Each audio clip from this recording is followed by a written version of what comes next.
So a big welcome to this topic. Over the last two topics, we've been working with gratitude and random acts of kindness that contribute to our well-being. Now in this topic, we'll explore healthy connections. More specifically, why do healthy connections contribute to our well-being? So we'll explore some of the science behind that. We'll also look at the qualities of healthy connections. It's not just about, connecting with anyone. It is about healthy connections. So what are the qualities within that connection that really contribute to our well-being?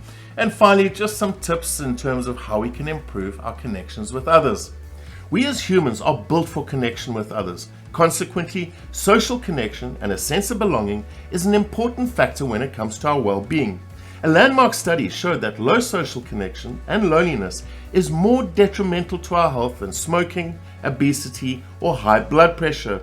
Those with low social connections have a tendency to be more vulnerable to anxiety, depression, and antisocial behavior, which further isolates them. However, people who feel more connected to others have a 50% increased chance of longevity, stronger immune systems, and recover from disease faster. They also have lower levels of anxiety and depression and a greater sense of belonging. Moreover, studies show that they also have higher self-esteem, greater empathy for others, are more trusting and cooperative, and as a consequence, others are more open to trusting and cooperating with them, reinforcing this feeling of connectedness. In other words, social connectedness generates a positive feedback loop of social, emotional, and physical well-being. What is important to highlight is that it is our subjective and internal processes that determine our feelings of connectedness and of belonging through our social connections. We do not necessarily need others to enhance our sense of belonging solely. We can also develop this internally as we strengthen our relationship with ourselves.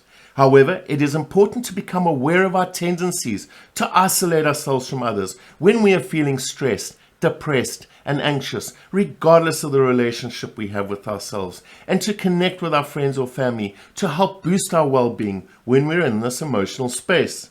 Now, one of the reasons connecting with others helps improve our mood is that social connection breaks our loop thinking.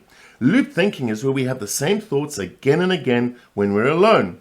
When we socially connect, we break this loop thinking, and our thoughts have less impact on our emotional state. Other research also shows that when we are stressed, we release oxytocin as part of our stress response, urging us to socially connect with others, maybe share our stories. It is true when we say a problem shared is a problem halved. There are two important points I want to make around social connections. Firstly, you determine your own social connection needs. If you have a healthy relationship with yourself and you feel connected from within, you may need to socially connect less frequently. However, social connection is important regardless. You may love your own company and spend a lot of time being with yourself. However, be aware of your social needs and the tendency to fall into the habit of becoming too isolated. So maybe connect with good friends when you notice this tendency, even if you do not feel like it. The second point is that it is not about quantity of friends, but the quality. Your tribe will affect your vibe. You can have many friends, but if they do not share your interests, hobbies, or values, for example, or they add more drama to your life, which drives disconnection, then you will still feel lonely in their company. Consequently, it is important to take a step back and decide for yourself what qualities you would like in your social connections and to pursue these relationships. Brené Brown said that people feel connection with each other when they feel seen, heard, and valued, when they can give and receive without judgment, and when they derive sustenance and strength from the relationship.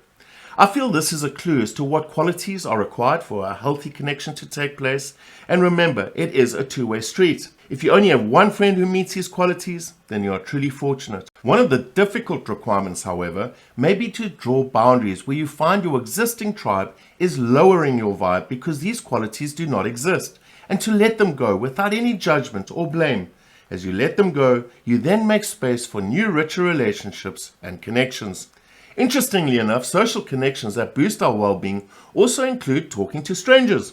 Research shows that connecting and talking with strangers improves our sense of connectedness, boosts our confidence, and expands our knowledge about the world from a different perspective, to name a few.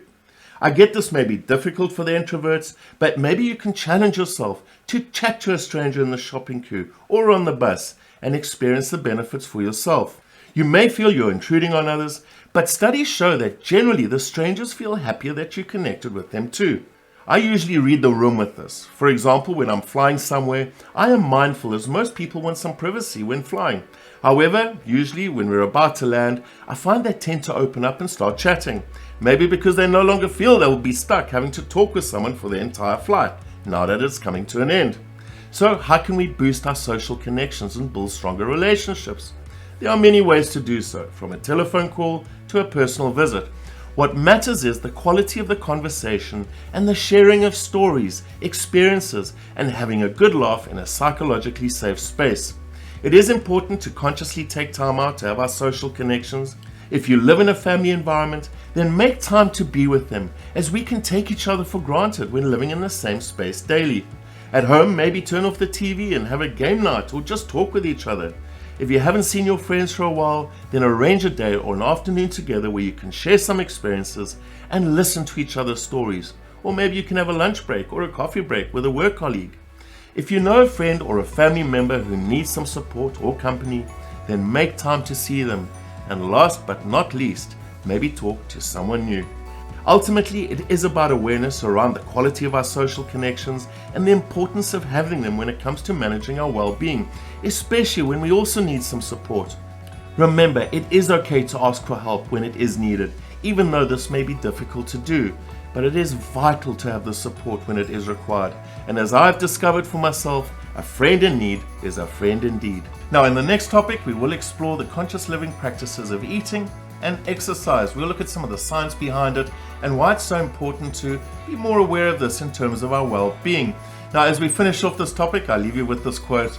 Social connection is such a basic feature of human experience that when we are deprived of it, we suffer.